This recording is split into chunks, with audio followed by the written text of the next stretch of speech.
नमस्कार साथियों, अमृत मंथन के YouTube चैनल पर आपका फिर से स्वागत है।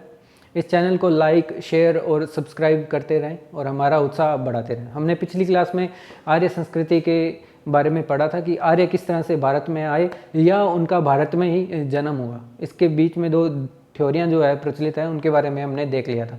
अब हम देखेंगे वैदिक काल के अंदर जो ऋग्वैदिक जो टाइम पीरियड था उसके अंदर आर्थिक स्थिति कैसी थी, उनकी सामाजिक स्थिति कैसी थी और उनकी जो धार्मिक क्रियाएं हैं वो किस तरह की थी, वो हम इस वीडियो में अब पढ़ेंगे। ठीक है, तो मैंने आपको बताया था कि वैदिक संस्कृति जो है 1500 ईसा पूर्व से शुरू होती है और लगभग 600 ईसा पूर्व तक जो है अपने अस्तित्व में रही। ठीक है, तो इसके दो भागों में मैंने बांटा था। एक तो था ऋग्वैदिक काल और दूसरा काल जो हमने बांटा था वो था उत्तर वैदिक काल। ऋग्वैदिक काल जो है 1500 से लेकर के लगभग 1000 ईसा पूर्व तक का जो टाइम पीरियड हमने देखा था कि ऋग्वैदिक काल के अंदर आता है। उस टाइम के अंदर जो है सामाजिक स्थिति कैसी थी वो हम देखते हैं। ठीक है, तो ऋग्वैदिक काल के अंदर जो समाज था वो पितृसत्तात्मक था। हमने सिंधु सभ्यता जब की थी तो मैंने आपको बताया था कि उनका समाज जो है मातृसत्तात्मक समाज था, क्योंकि हमें सिंधु सभ्यता की खुदाई के अंदर जो है जो स्त्रियों की जो मूर्तियां हैं वो पुरुषों से अधिक मिली है। ठीक है, इस तरह से हमने जो है अंदाज़ा लगाया कि वो वहाँ का जो समाज था वो मातृसत्तात्मक था।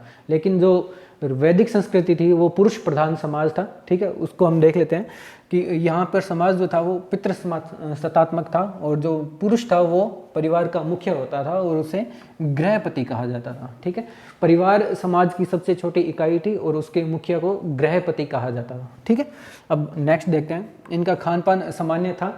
ठीक है, जो हमने देखा था जब हमने सिंधु सभ्यता की उसके अंदर हमने देखा था कि समाज उनका जो है मांसाहारी और शाकाहारी दोनों था। वैदिक संस्कृति में भी ऐसा था। जो क्षत्रिय थे वो मांस भक्षण करते थे क्योंकि उनको जो है ज़्यादा जो कैलोरी की ज़रूरत थी, क्योंकि उनका कार्य जो था युद्ध लड़ना था, तो ये काम इसमें चल रहा था। लेकिन सबसे ज़्यादा जो है दूध से निर्मित वस्तुओं का वो सबसे ज़्यादा प्रयोग करते थे, जैसे दूध से दही, घी, मक्खन, इस तरह की चीज़ों का वो सबसे ज़्यादा यूज़ करते थे। ठीक है, उसके बाद में मीठे हेतु शहद का वो लोग प्रयोग करते थे। उसके बाद में मांस मछली खाने से घृणा करते थे, क्योंकि वहाँ पर ब्राह्मण जो है धर्म का जो बोलवाला था ऋग्वैदिक काल के अंदर, और जो उच्च वर्ग के लोग थे जैसे जिन्हें ब्राह्मण कहते थे वो जो है मछली खाने से जो है घृणा करते थे। लेकिन क्षत्रियों के अंदर जो है और शूद्रों के अंदर मांस भक्षण का जो है काम किया जाता था। ठीक है, इसके बाद में देखते हैं गाय को न मारने योग्य कहा जाता था। वैदिक काल के अंदर जो हम देखेंगे, जैसे स्पेशली ऋग्वैदिक काल के अंदर देखेंगे कि गाय जो है वस्तु विनिमय का सबसे बड़ा साधन थी। जिस व्यक्ति के पास जितनी अधिक गायें थी उसको उतना ही अमीर समझा जाता था। यानी समाज के अंदर किसी चीज़ को लेना या किसी व्यक्ति की जो स्थिति किस जगह पर वो खड़ा है, समाज के अंदर किस स्थिति पर वो है, ये जो है उसके पास जितनी गाय हैं उसके गोधन के ऊपर ये जो है डिपेंड करती थी। ठीक है, उसके बाद में देखो प्रमुख पेय पदार्थ के रूप में सोमरस। ठीक है, अब एक पेय था जिसको सोमरस कहा गया। अब वो एक जो है एक मादक पेय था या एक किसी तरह का एनर्जी ड्रिंक था, तो इसके बीच में जो है हमें कुछ पता नहीं है। लेकिन ये एक सोमरस नाम का एक रस पीते थे जो पीने योग्य था। जैसे अपने आज के टाइम में चाय पीते हैं तो शायद चाय की जगह वो सोमरस का यूज़ करते हो, जिसका उल्लेख ऋग्वेद के 9वें मंडल में, जब हमने ऋग्वेद पढ़ा था मैंने आपको बताया था कि 9वां मंडल पूरा का पूरा सोम पर जो है उसको समर्पित किया गया है। तो उसी के लिए सोमरस जो है यहाँ पर 9वें मंडल के अंदर ऋग्वेद के अंदर सोमरस का हमें वर्णन मिलता है। ठीक, नेक्स्ट देखते हैं ऋग्वेद काल का जो है पहनावा हम देख लेते हैं किस तरह के थे। हमने सिंधु सभ्यता के अंदर भी देखा था कि वो किस तरह के कपड़े पहनते थे। ठीक है, इसका अंदाजा हमने लगाया था। अब देखो सबसे पहला वस्त्र जो है नीवी, शरीर के निचले भाग को ढकने के लिए, यानी धोती जैसा कोई वस्त्र रहा होगा जिसका नाम क्या रखा गया, नीवी। ठीक है, उसके बाद में अधिवास कहते हैं शरीर के ऊपरी भाग को, जैसे अपने आज के टाइम में कुर्ता या शर्ट इस तरह से कोई चीज़ पहनते हैं, तो इस तरह का कोई वस्त्र होगा जिसे क्या कहा गया, अधिवास। उसके बाद में अंतक, ऊन से बुना हुआ वस्त्र, ऊन से बुना हुआ यानी कि ठंड के टाइम के अंदर कोई पहनने का जो वस्त्र ऐसा रहा होगा जिसे क्या कहा गया, अंतक कहा गया। उसके बाद में उष्णीय, सिर पर पहनने वाली पगड़ी को उष्णीय कहा गया। उसके बाद में क्षौम, धनी वर्ग के द्वारा पहना जाने वाला विशेष वस्त्र, यानी जो कि बहुत ही जो धनी लोग थे जिनके पास बहुत अधिक गायें होती थी। मैंने पहले ही आपको बताया कि समाज के अंदर जिसके पास अधिक गाय थी उसकी स्थिति उतनी ही अधिक ऊंची मानी जाती थी। ठीक है, तो इस तरह के धनी जो लोग थे वो क्षौम नाम का एक वस्त्र पहनते थे। ठीक है, नेक्स्ट देखते हैं। इसके अंदर देखते हैं ऋग्वैदिक काल के अंदर स्त्रियों की स्थिति कैसी थी। मैंने आपको बताया कि सिंधु सभ्यता के अंदर पूरे इतिहास के अंदर सबसे बढ़िया स्थिति स्त्रियों की थी। उसके बाद में जब हम ऋग्वेद की बात करते हैं, ऋग्वेदिक कालीन समाज के अंदर भी स्त्रियों का सम्मान बहुत अच्छा था, लेकिन जैसे ही हम उत्तरवैदिक काल में पहुंचते हैं तो स्त्रियों के सम्मान में कमी हो जाती है। ठीक है, तो इसको हम देख लेते हैं थोड़ा। स्त्रियों की स्थिति सम्मानजनक थी। ठीक है, उनको पुरुषों के समान अधिकार प्राप्त थे, जैसे उपनयन और समावर्तन संस्कार। ठीक है, अब देखो उपनयन संस्कार क्या था। वैदिक धर्म के अंदर 16 संस्कार बताए गए हैं, उनमें से उपनयन संस्कार जो है सबसे इंपॉर्टेंट संस्कार माना जाता है। ठीक है, वो 16 संस्कार क्या थे? किसी व्यक्ति के जीवन से संबंधित 16 प्रकार के संस्कार थे, जिनको समय समय पर जो है उनको जो उनकी क्रिया करना बहुत जरूरी था। जैसे जन्म के लिए, जन्म के बाद में जो संस्कार होते थे, जन्म से पहले 3 संस्कार होते थे, टोटल कितने होते थे? 16 संस्कार होते थे।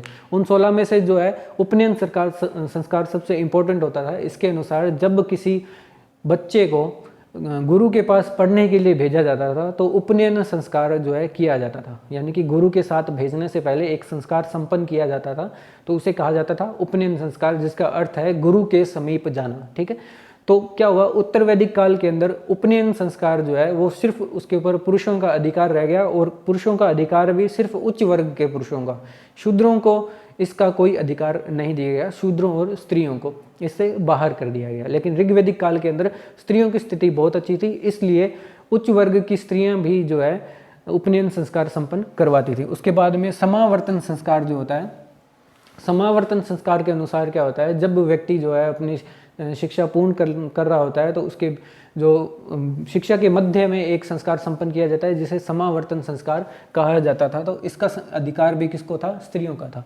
ठीक है, अब ऋग्वैदिक काल के अंदर बहुत सी जो है विदुषी स्त्रियां हुई जिन्होंने ऋग्वेद के अंदर बहुत सी ऋचाएं लिखी, उनके नाम हम देख लेते हैं। यानी विदुषी स्त्रियां जैसे कि लोपामुद्रा, एक ही स्त्री का नाम है लोपामुद्रा, उसके बाद में घोषा, उसके बाद में श्रद्धा, अपाला, चंपा और विश्वश्रा।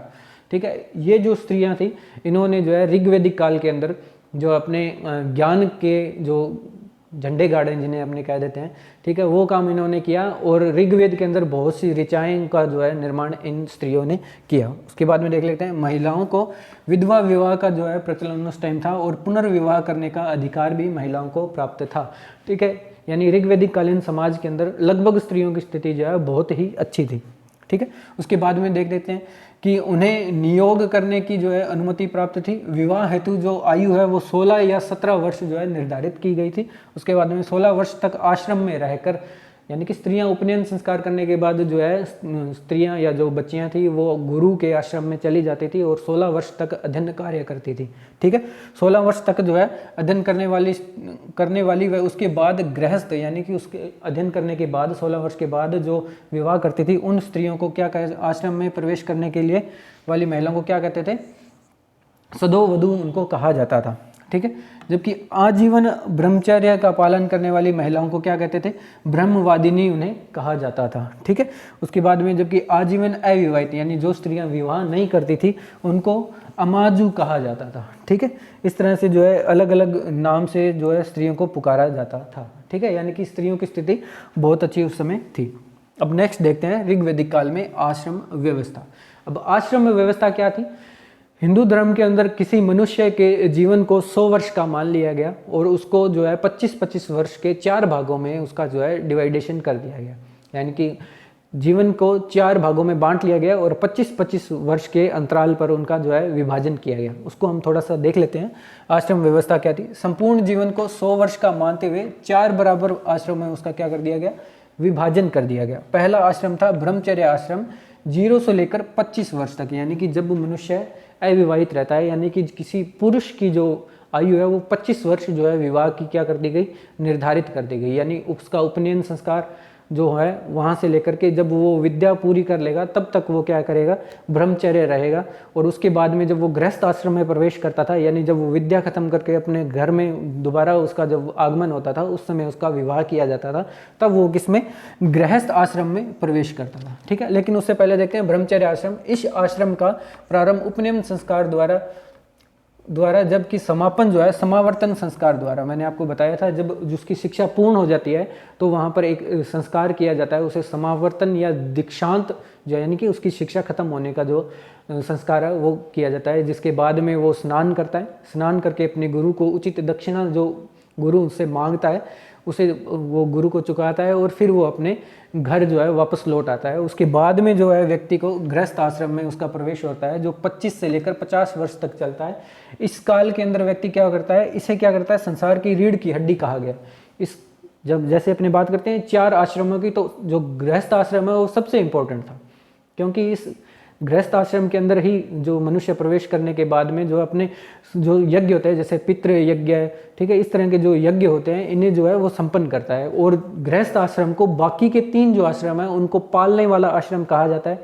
इसलिए समाज की रीढ़ की हड्डी किसे कहा गया, गृहस्थ आश्रम को कहा गया। ठीक है, उसके बाद में वानप्रस्थ आश्रम, यानी कि जब व्यक्ति अपने 50 वर्ष तक वो गृहस्थ आश्रम में रहता है और अपने सारे कर्तव्य जब वो पूर्ण कर लेता है, तो 50 से लेकर के जो 75 वर्ष का जो टाइम पीरियड है वो क्या करता है, वानप्रस्थ यानी वन की तरफ जो है अपने सारे जो है मोह माया त्याग करके वन की तरफ वो क्या करता है, प्रस्थान करता है। इस आश्रम के दौरान मानव पूर्ण रूप से मोह माया बंधनों से मुक्त नहीं हो पाता, यानी कि पूर्ण रूप से नहीं हो पाता, लेकिन वो वन की तरफ क्या कर देता है, प्रस्थान कर जाता है।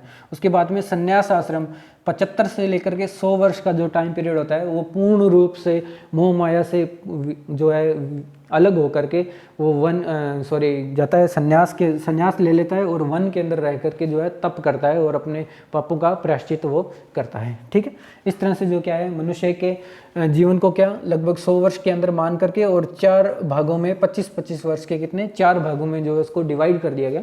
इसका फायदा क्या रहा, आज के समाज के अंदर अगर अपने देखें तो पिता की पुत्र के साथ नहीं बनती और पुत्र जो है पिता है जो पुत्र के दादा के साथ नहीं बनती, यानी कि एक ही टाइम के अंदर 3 पीढ़ियां एक साथ एक घर में रह रही होती है और उनके जो है विचारों के अंदर जो है घमासान मचा रहता है। ठीक है, तो इस चीज़ से बचने के लिए जो है उसके जीवन को 4 भागों में बांट दिया गया, यानी कि जब पहली पीढ़ी जो है ब्रह्मचर्य का पालन कर रही थी और दूसरी पीढ़ी जब पहली पीढ़ी जब गृहस्थ आश्रम में आ जाती है तो दूसरी पीढ़ी को ब्रह्मचर्य में भेज दिया जाता है, ताकि क्या होता है उनके बीच में जो विचारों का जो है घमासान जो नहीं होता। ठीक है, उसके बाद में जब दूसरी पीढ़ी गृहस्थ आश्रम में आती है तो तीसरी पीढ़ी वानप्रस्थ की ओर, पहली पीढ़ी वानप्रस्थ की ओर जो है प्रस्थान कर जाती है, यानी कि उसके लिए जो है खुला मैदान छोड़ देते हैं। उसके बाद में अपने जब बात करते हैं जब अपने बात करेंगे हर्यक वंश की, तो उसके अंदर मैं आपको बताऊंगा कि ये जो स्थिति है वो कितनी लाभदायक थी, क्योंकि हर्यक वंश है वो अपने आप में जो विश्व के अंदर जो है पितृहंता जो के रूप में जो है शामिल किया गया, यानी कि वो राजा इतने टाइम तक जो राज्य कर जाते थे और पिछले वालों को जो है टाइम नहीं मिलता था या उनको मौका नहीं मिलता था, तो वो अपने पिता को ही जो है मार करके खुद राजा अपने आप को घोषित कर देते थे। तो इन चीज़ से बचने के लिए जो है इस तरह की चीज़ों से बचने के लिए जो है मनुष्य के जीवन को 100 वर्षों का मान करके 4 भागों में डिवाइडेड कर दिया गया। ठीक है, नेक्स्ट देखते हैं, इसके अंदर देखते हैं ऋग्वेद काल के अंदर वर्ण व्यवस्था क्या थी। जब हम ऋग्वेद पढ़ रहे थे मैंने आपको बताया था 10वें मंडल के अंदर 3 सूक्त मिलते हैं, जिनमें से पहला था पुरुष सूक्त, फिर नदी सूक्त और विवाह सूक्त। पुरुष सूक्त के अंदर हमें क्या मिलता है, वर्ण व्यवस्था का जो है वर्णन हमें मिलता है। अब वर्ण व्यवस्था क्या थी, एक परम पुरुष या एक विराट पुरुष मान लिया गया जिसे ब्रह्म कहा जाता है कि ब्रह्म के मुख से ब्राह्मण का जो है जन्म हुआ, उसके बाद में उसकी भुजाओं से यानी कि ब्रह्म की भुजाओं से क्षत्रियों का जन्म हुआ और ब्रह्म के पेट से जो है यानी कि उसके उदर से वैश्य का जन्म हुआ और उसके बाद में उसके पैरों से शूद्रों का जन्म हुआ। हम थोड़ा उसको देख लेते हैं, क्षत्रिय क्या थे। अब ब्राह्मण जो लोग जो क्या थे, पढ़े लिखे लोग थे। ठीक है, पढ़े हुए जो लोग थे उन्हें क्या गया ब्राह्मण। पंडित शब्द का अर्थ होता है जिसे हर चीज़ का ज्ञान होता है, उसे पंडित कहा जाता था। ठीक है, उसके बाद में ब्राह्मण का जो है ब्रह्म के मुख से जो है जन्म हुआ। उसके बाद में क्षत्रिय जो क्या करते थे, रक्षा का कार्य करते थे। ठीक है, उन्हें क्या कहा गया, क्षत्रिय कहा गया, जो रक्षा करने के योग्य थे। उसके बाद में वैश्य क्या करते थे, ये लोग थे व्यापारी। ठीक है, व्यापारी लोग जो थे उनको वैश्य कहा गया। ठीक है, उसके बाद में शूद्र क्या थे, सेवक, यानी कि जो इन तीनों की क्या करते थे, सेवा करते थे, उनको क्या कहा गया, शूद्र कहा गया। और ये क्या थे, मजदूर जो लोग थे, मजदूर या जो निम्न तबका था उसको शूद्र कहा गया। लेकिन ऋग्वैदिक काल के अंदर जो है ये डिवाइडेशन कुछ एक विशेष तरीके से किया गया। ये जो पूरा डिवाइडेशन था ये जन्म के आधार पर न होकर क्या था, कर्म के आधार पर था।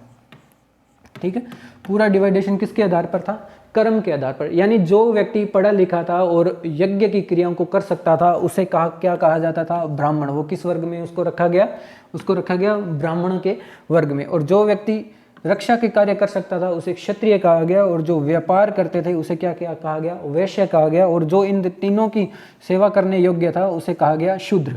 ठीक है, यानी कि एक ही परिवार के अंदर अलग अलग वर्ण के लोग रह सकते थे। अब ऋग्वेद के अंदर एक ऋषि कहता है कि मैं कवि हूँ, मेरे पिता वैद्य हैं, और मेरी जो माँ है वो अन्न पीसने वाली यानी एक शूद्र है, लेकिन हम तीनों एक परिवार में रहते हैं और धन का जो है अर्जन करते हैं। ठीक है, यानी कि ऋग्वेद के अंदर समाज के अंदर जो स्थिति थी वो बहुत अच्छी थी, किसी तरह की ऊंच नीच भेदभाव नहीं थी।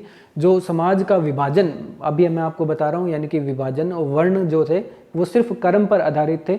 उत्तर वैदिक काल में ये स्थिति बदल कर क्या हो जाती है, जन्म पर आधारित हो जाती है, और समाज के अंदर ऊंच नीच की भावना फैल जाती है। ठीक है, तो इस तरह ये था वर्ण व्यवस्था। नेक्स्ट हम देखते हैं ऋग्वेदिक कालीन का जो है समाज के अंदर क्या था, पुरुष प्रधान समाज था। अब इसका हम क्या कहते हैं, धर्म की जो है व्यवस्था क्या थी वो देखते हैं। ठीक है, ऋग्वेदिक कालीन जो है पुरुष प्रधान समाज था, और धर्म के अंदर ही पुरुषत्व के जो है गुण हमें दिखाई देते हैं। ठीक है, इसको यहाँ से हम देख सकते हैं कि पुरुष का भावना जो है प्रधान दिखाई देती है। इसके अंदर क्या कहा गया है कि इंद्र ने विपाशा नदी के किनारे उषा के रथ को टुकड़े टुकड़े कर दिया। ये विवरण हमें कहाँ से मिलता है, ऋग्वेद से मिलता है। यानी कि इंद्र जो थे, इनके जो पुरुष जो देवता थे जिन्हें पुरंदर कहा गया है, इंद्र ऋग्वेदिक काल के अंदर सबसे मुख्य देवता थे। उसने उषा के रथ को, यानी एक स्त्री जो देवी थी उसके रथ को टुकड़े टुकड़े कर दिया, यानी पुरुषत्व जो है इसके अंदर झलक रहा है।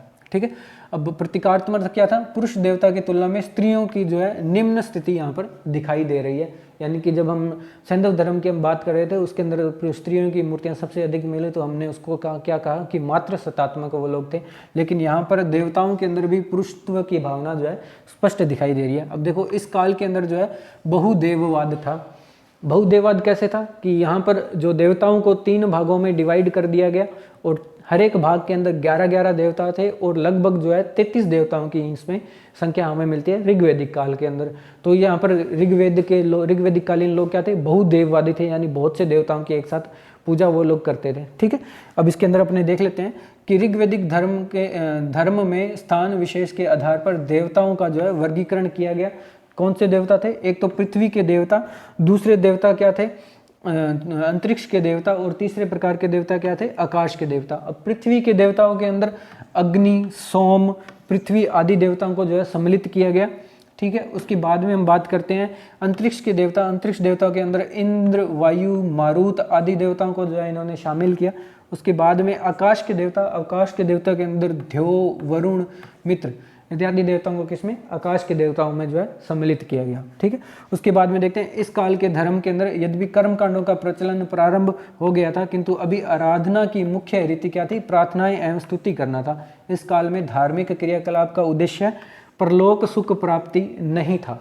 यानी वो लोग क्या थे, मानवतावादी थे, और इस लोक के अंदर अपनी सुख समृद्धि को बढ़ाने के लिए वो लोग क्या करते थे, यज्ञ आदि करते थे। लेकिन प्रचलन इनका हो गया था, लेकिन सबसे ज़्यादा जो है प्रार्थना और स्तुति करने का जो कार्य था, हमने देखा ऋग्वेद के अंदर जो सबसे ज़्यादा स्तुतियाँ जो है ऋग्वेद के अंदर लिखी गई है। तो इस काल का जो समाज था उसके अंदर जो है यज्ञ की इतनी ज़्यादा प्रधानता नहीं थी, लेकिन जो है स्तुतियाँ का जो यानी प्रार्थना करने का जो कार्य था वो सबसे अधिक किया जाता था। और उनका संबंध जो है परलोक के अंदर, यानी जब हम बात करते हैं कि इस लोक को छोड़कर हम दूसरे लोक में जाएंगे तो वहाँ जो सुख प्राप्त करने का जो काम था उस टाइम के अंदर नहीं सोचा जाता था। ये काम उत्तर वैदिक काल में किया जाता था। इस टाइम के अंदर जो है लोग इस लोक के अंदर अपनी जो है सुख समृद्धि को जो बढ़ाने के लिए यज्ञ या आदि जो धार्मिक क्रियाकांड जो है वो किया करते थे। ठीक है, नेक्स्ट चीज़ देखते हैं। नेक्स्ट के अंदर क्या है, इनकी आर्थिक व्यवस्था। आर्थिक व्यवस्था के अंदर क्या है कि ये जो है ग्रामीण संस्कृति थी। हमने जब सिंधु सभ्यता देखी तो मैंने आपको बताया कि वो एक शहरी सभ्यता थी, यानी कि एक नगरीय सभ्यता थी। तो ये एक ग्रामीण समझते थी, और सबसे जो है अर्थव्यवस्था का मुख्य आधार पशुपालन था। मैंने आपको थोड़ी देर पहले ही बताया कि गाय जो है सबसे अधिक जो है विशिष्टता रखने वाला पशु था, और जिसके पास जितनी अधिक गायें, जितना अधिक पशुधन था, उस व्यक्ति के समाज में उतनी अधिक जो है अच्छी स्थिति थी। ठीक है, तो पशुपालन जो है मुख्य आधार था। ये जो है घोड़ा, गाय, घोड़ा और गाय घोड़ा को क्या मानते थे, पवित्र पशु को मानते थे, गाय और घोड़ा को। उसके बाद में बैल, भेड़, कुत्ता भी आर्य लोग पालते थे। ऊंट तथा हाथी से भी वो लोग क्या थे, परिचित थे। उसके बाद में व्याघ्र, बाघ का उल्लेख ऋग्वेद में नहीं मिलता है, ठीक है। उसके बाद में शेर का उल्लेख भी ऋग्वेद में नहीं मिलता है। सबसे महत्वपूर्ण गाय को माना जाता था तथा दूसरे स्थान पर घोड़ा था। सबसे ज़्यादा किसे? गाय को माना था। घोड़ा के अश्वमेघ यज्ञ और इस तरह के यज्ञों का जो है वर्णन मिलता है, यानी कि अश्व की पूजा करके उसको क्या है अपनी शक्ति का जो है स्रोत उसको माना जाता था। तो सबसे ज़्यादा जो इम्पोर्टेंट क्या था? गाय था, और दूसरा क्या था? घोड़ा था। उसके बाद में कृषि जो है द्वितीयक गौण पेशा मानी जाती थी, यानी कि कृषि जो पहला जो है कार्य जो आर्थिक स्थिति के अंदर वो लोग करते थे वो था पशुपालन। उसके बाद में द्वितीयक स्थिति किसकी थी? वो थी कृषि की, यानी कि दूसरा सबसे जो उच्च पेशा था उसको क्या माना जाता था? कृषि माना था। ऋग्वेद के अंदर कृषि को हीन कर्म बताया गया है, यानी कि कृषि को क्या बताया गया? हीन। और सबसे उच्च जो पेशा वो क्या बताया गया? पशुपालन। उसके बाद में पूरे ऋग्वेद में केवल 24 श्लोक कृषि के उल्लेख मिलता है। चतुर्थ जो सूक्त है ऋग्वेद का, उसके अंदर जो है कृषि के लिए जो उसका 57वां जो सूक्त है, चतुर्थ जो मंडल है उसके अंदर 57वें सूक्त के अंदर सिर्फ 24 मंत्र कृषि के लिए मिलते हैं। मैंने आपको बताया था कि पृथ्वीन्य जो है सबसे पहला जो है कृषि जो है अभियांत्रिक था।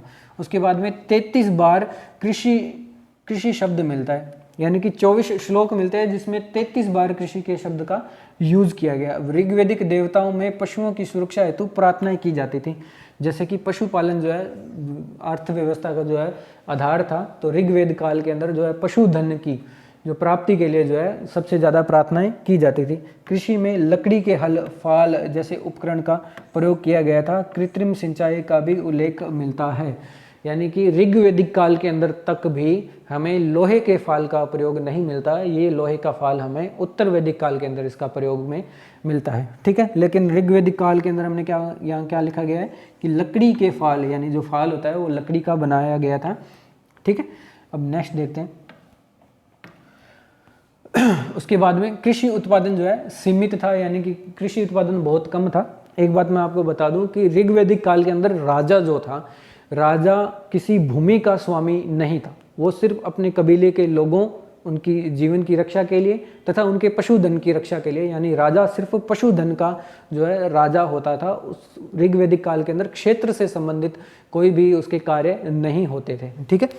तो कृषि का उत्पादन क्या था? सीमित था, यानी उनके पास जो है क्षेत्र बहुत सीमित था। हमने जब ऋग्वेदिक काल देखा था उसके अंदर सप्त सिंधु प्रदेश की हमने बात की थी, जिसके अंदर अफगानिस्तान, पाकिस्तान, दिल्ली, हरियाणा, पंजाब, उत्तरी राजस्थान और पश्चिमी यूपी का जो एरिया था, इसके अंदर सिर्फ ऋग्वेदिक आर्यों का जो है प्रसार था, और ये भूमि जो है कृषि करने के लिए बहुत कम थी। उसके बाद में हम देखेंगे उत्तर वैदिक काल के अंदर किस तरह से जो है विदेत माधव के मुख से विश्वनारा अग्नि निकलती है और वो अपने पुरोहित भद्रबाहु गण के साथ मिलकर के आगे के जंगलों को जलाता हुआ जाता है और सदा नीरा नदी तक पहुंच जाता है, ठीक है। ये स्टोरी नेक्स्ट क्लास के अंदर अपने देखेंगे। तो तब तक क्या आता है? कृषि का निर्वाह अर्थव्यवस्था थी, ठीक है। उसके बाद में सीता क्या कहते थे? सीता जो नाम है वो हल की रेखा, यानी जब हल चलाते हैं तो पीछे जो रेखा बन जाती है उसे क्या कहते थे? सीता। उसके बाद में उर्वर, जुते हुए खेत को क्या कहते थे? उर्वर कहा जाता था। यव जौ का एक नाम था, एकमात्र फसल जो की ही होती थी, यानी ऋग्वेदिक काल के अंदर जो है दूसरी फसलें नहीं होती थी, सिर्फ एकमात्र फसल क्या थी? जो होती थी। धान्य जो है अनाज, धान्य को अनाज कहा जाता था।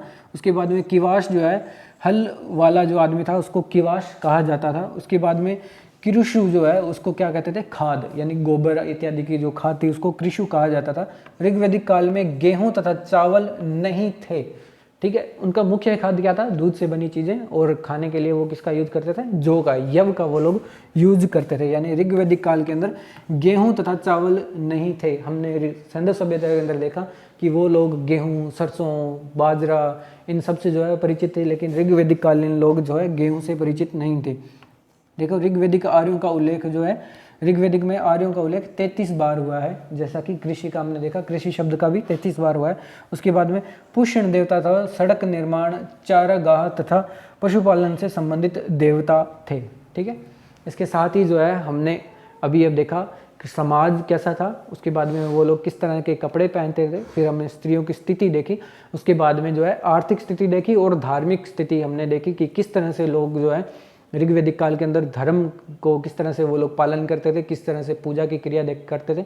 इसके साथ ही हमारा जो आज की क्लास यहाँ खत्म होती है। नेक्स्ट क्लास में जब हम देखेंगे तो हम उत्तर वैदिक काल शुरू करेंगे। कि किस तरह से स्थिति जो है उत्तर वैदिक काल में बदलती है। ठीक है, उसके साथ साथ हम देखेंगे ऋग्वैदिक और उत्तर वैदिक कालीन जो राजनीतिक स्थिति उसका तुलनात्मक अध्ययन हम नेक्स्ट क्लास में करेंगे। या मैं राजनीतिक जो है स्थिति ऋग्वैदिक काल की नहीं बता रहा हूँ, इसका कारण है कि दोनों को हम अगर तुलनात्मक अध्ययन में देखेंगे तो वो ज़्यादा अच्छे से क्लियर हो जाएगी। तो थैंक यू वेरी मच।